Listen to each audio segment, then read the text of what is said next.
Bonjour, j'ai reçu un message de Stan Mayo, un message qui date du 17 août 2021 et qui est en 4 points que je vais vous lire.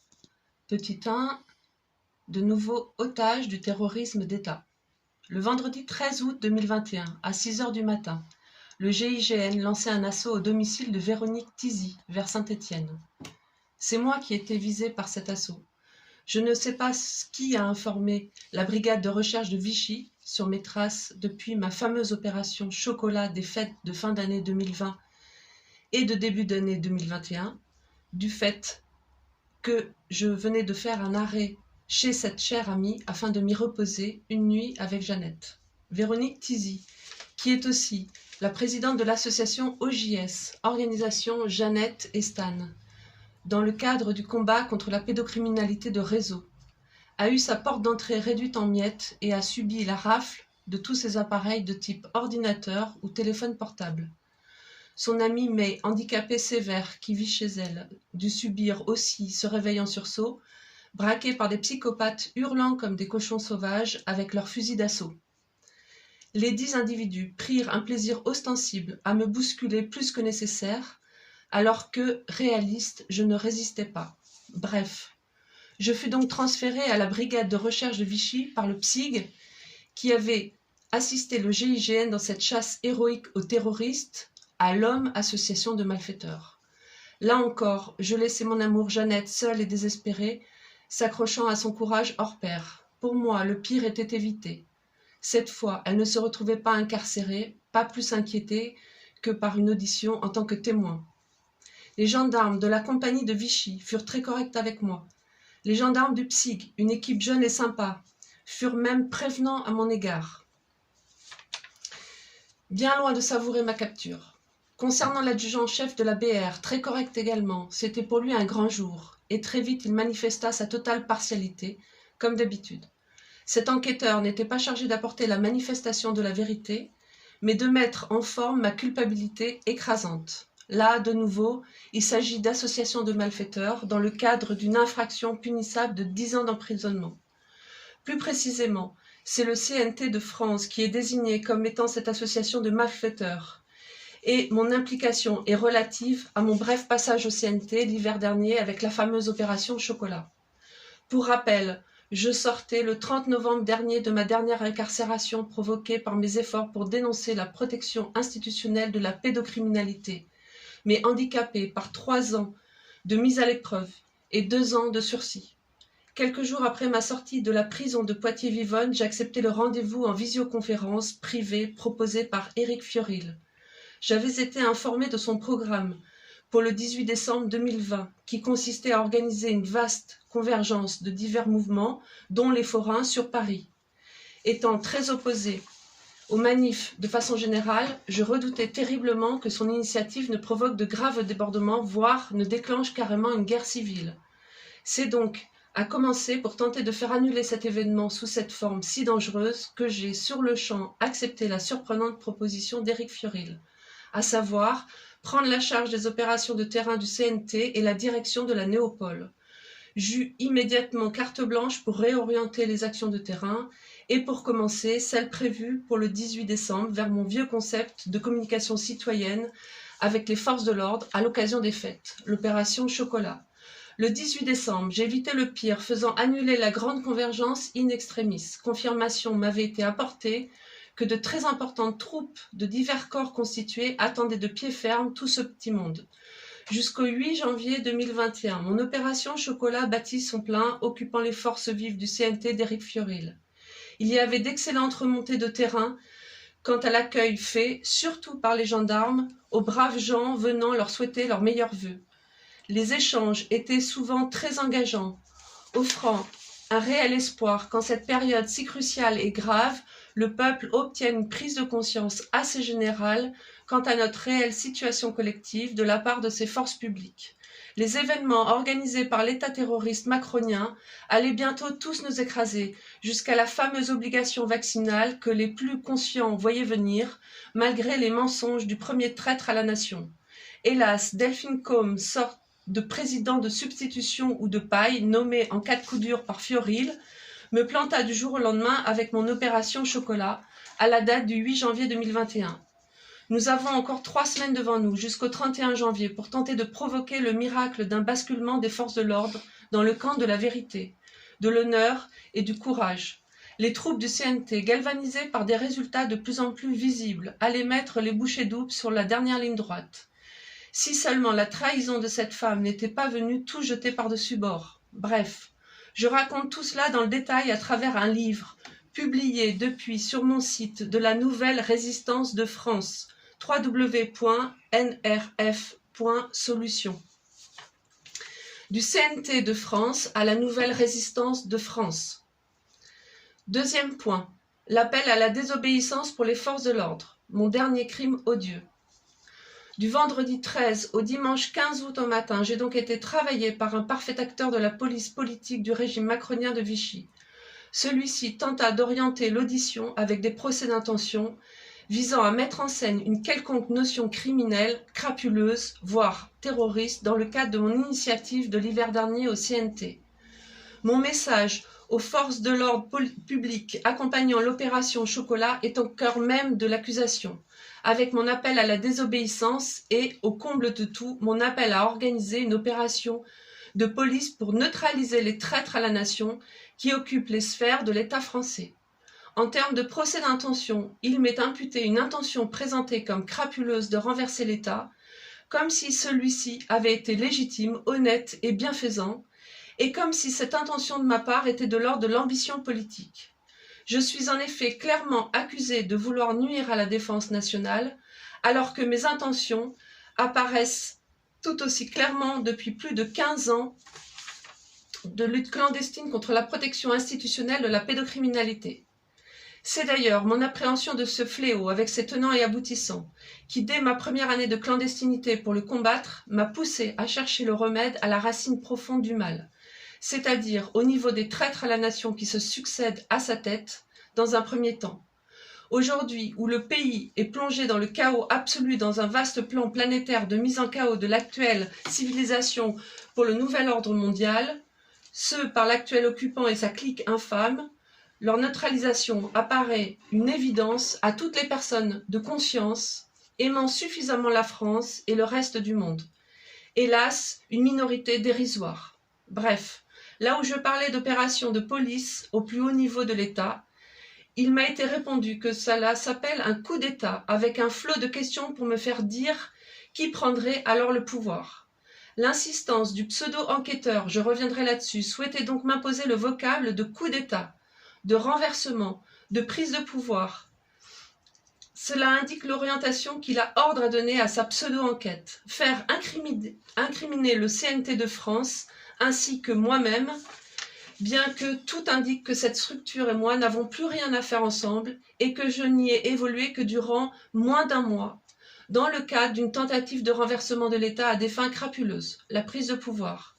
J'ai cependant gardé un cap très clair dans mes déclarations, en expliquant que le régime Macron n'est qu'une dictature aux ordres de l'oligarchie internationale, citant des noms tels que Bill Gates, George Soros, Rockefeller, Rothschild et Klaus Schwab du Forum de Davos, que cette organisation criminelle supranationale poursuit l'objectif de la mise en chaos de notre pays, ainsi que de la civilisation actuelle, ce par le biais d'offensives telles que la mise en scène d'une pandémie et l'imminente mise en scène d'une guerre civile de religion mondiale dont l'épicentre est la France. J'ai fait un long exposé concernant ces mesures terroristes et génocidaires imposées depuis 1 an et demi à la France, en l'occurrence visant à détruire notre pays, sa société, son économie, et à provoquer un génocide, formulant clairement mon accusation de terrorisme d'État, haute trahison et participation à un génocide envers le gang Macron.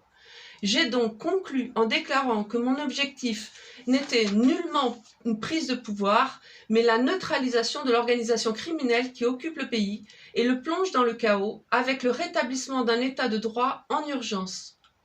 Que de ce fait, ce qui m'est reproché, à savoir inciter les militaires de la gendarmerie et les policiers à désobéir aux ordres émanant du gang Macron, n'est une infraction que si mes accusations se révèlent être infondées, ce qui doit donc avant tout être établi par les enquêteurs en charge de ce dossier me concernant, leur mission étant la manifestation de la vérité. Cette déclaration a donné lieu à une vive polémique entre le dit enquêteur et moi, car celui-ci voulait m'imposer l'idée qu'il n'y a pas à enquêter sur des théories du complot, évidemment.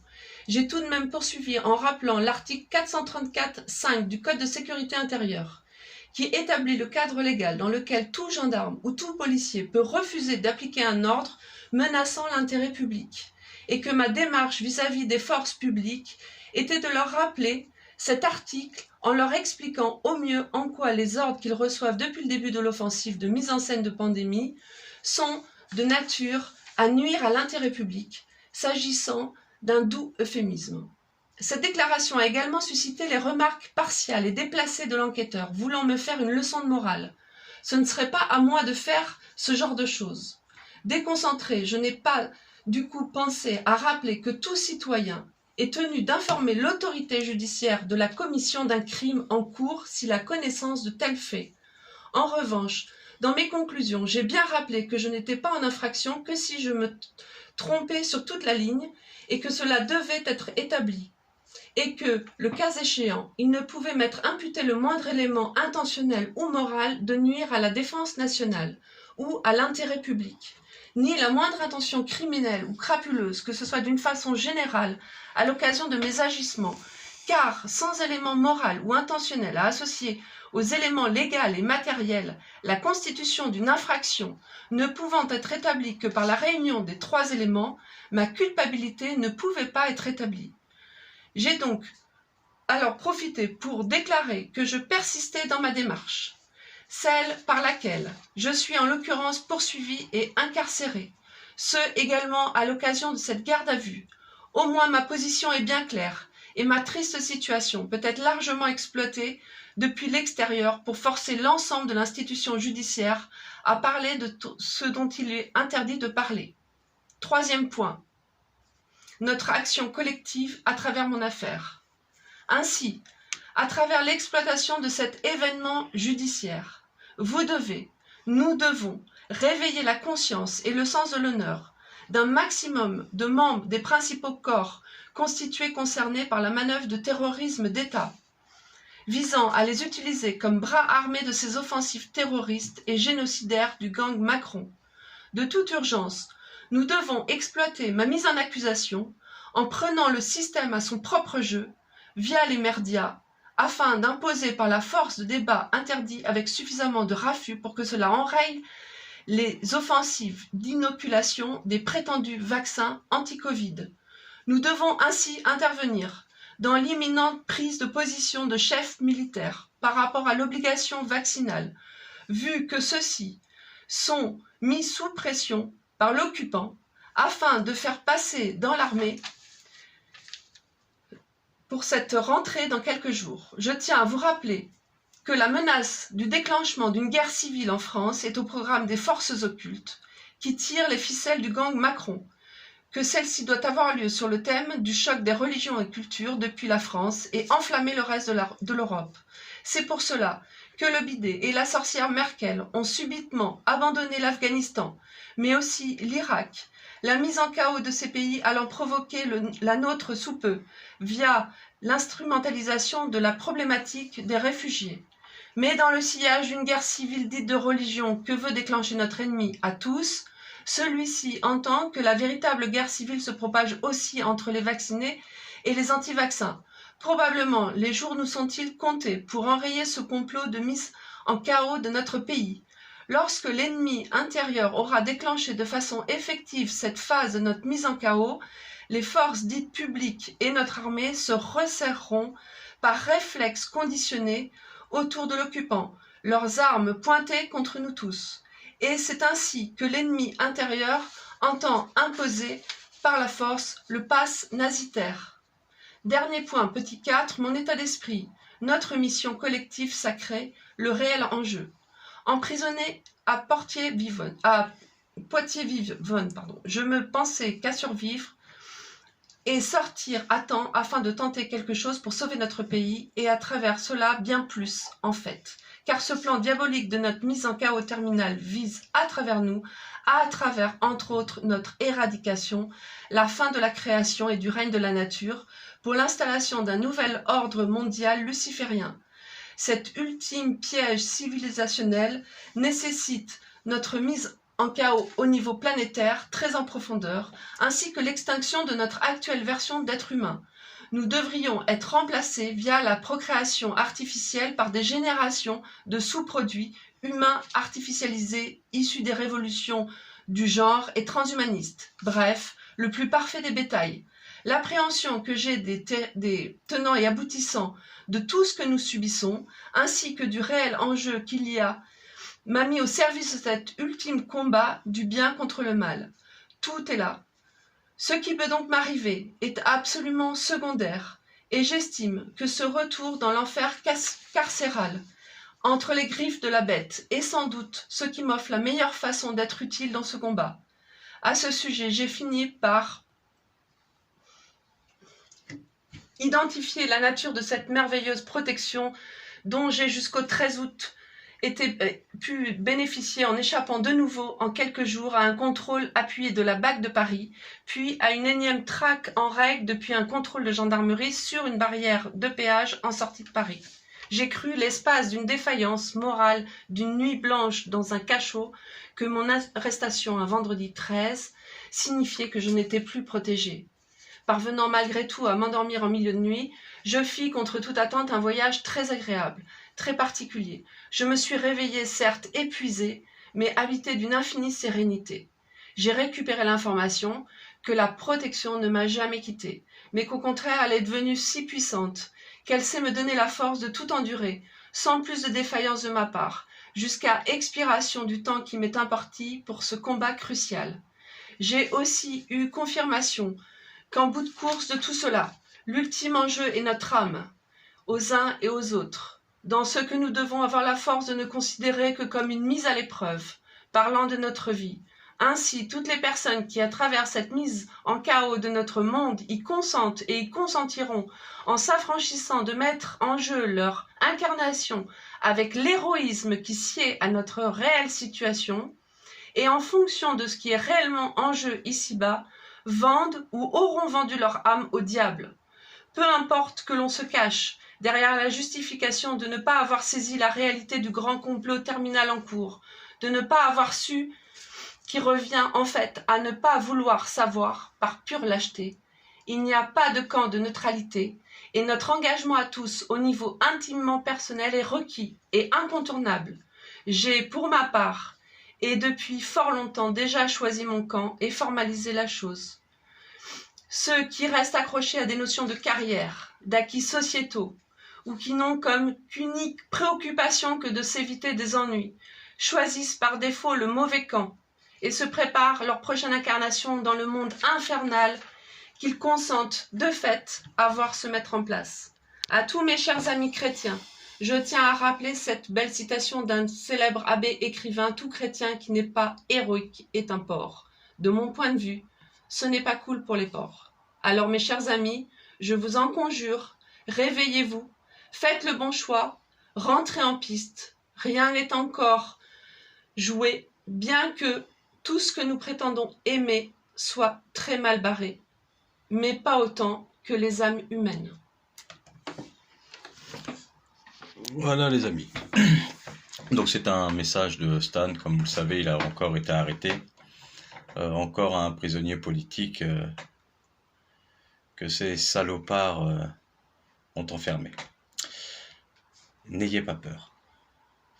Changez votre état d'esprit. Aimez-vous les uns les autres. Arrêtez de vous agresser, arrêtez de vous attaquer, ça n'a aucun sens. Nous avons un seul ennemi, et il est en face de nous.